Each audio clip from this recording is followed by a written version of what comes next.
కాళేశ్వరంపై CBI విచారణ ముఖ్యమంత్రి రేవంత్ రెడ్డి సంచలన ప్రకటన చేయడం జరిగింది.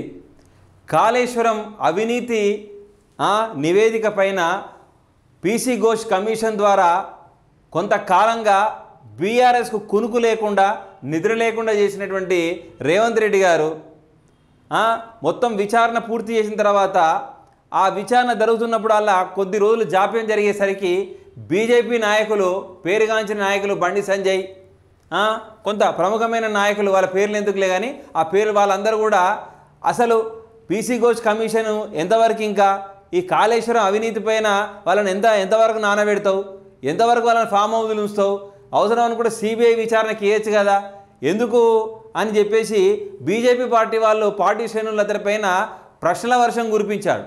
మొత్తానికైతే సహనం పట్టి మొత్తానికైతే నిన్న అసెంబ్లీలో మొత్తానికైతే బాంబు వేల్చేసిండు. ఇది మామూలు అవినీతి కాదు, చాలా పెద్ద అవినీతి, తారా స్థాయికి పోయిందని చెప్పిండు.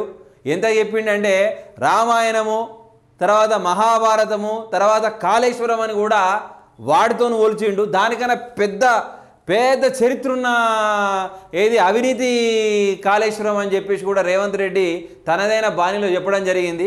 ఈ విచారణ అంత ఈజీగా వదిలా, ఖచ్చితంగా నేను సిబిఐకి ఇస్తా. మరి ఇప్పుడు సిబిఐ విచారణ ద్వారా మరి అప్పుడు ఇటు ఇంతవరకు ఆరోపణలు చేసిన బీజేపీ, మరి బీఆర్ఎస్, ఇవి రెండు కూడా మరి ఏంది ఒకటేనా, లేకపోతే వాళ్ళు ఆరోపణలు చేసిన చెయ్యి వాళ్ళ నెత్తి మీదే పెట్టేసిండు. ఏదేమైనా సరే ఈ సిబిఐ విచారణ ద్వారా ఇంకా ఎన్నో నిజాలు బయటపడతాయి. అసలు ఎట్లా కాళేశ్వరం అనేది అవినీతి ఎవరి వల్ల జరిగింది, ఇందులో ఏ పార్టీ వాళ్ళు ఉన్నారు, ఎవరెవరు సూత్రధారులు, ఏ విధంగా అవినీతి జరిగిన విషయం అంతా బయటపడుతుంది. సిబిఐ విచారణ మాత్రం చట్టపరంగా జరుగుతుంది. అది కనుక సిబిఐ విచారణ కనుక చట్టపరంగా జరిగితే దోషులకు మాత్రం ఏదేమైనా కూడా కఠినమైనటువంటి శిక్ష మాత్రం పడుతుంది. ఏదేమైనా సరే సిబిఐ విచారణ అనేది సజావుగా సాగాలి. నిజాలు ఏ విధంగా బయటకు వస్తాయో చూసుకోవచ్చు. ఎందుకంటే అవినీతి అంత పరమ దరిద్రం ఇంకోటి లేదు. కాబట్టి అవినీతి చేయడం వల్ల ఎంత అనర్థం ఒక్కసారి చూడండి.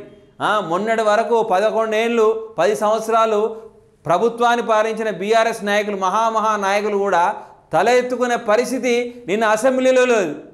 అంటే ఎంత దారుణమైన సిచ్యువేషన్ తీసుకున్నారో అర్థం చేసుకోండి. ఏదేమైనా సరే సిబిఐ విచారణ అనేది న్యాయపరమైనది. మొత్తానికైతే సీఎం రేవంత్ రెడ్డి గారు కరెక్ట్ నిర్ణయం తీసుకున్నారు.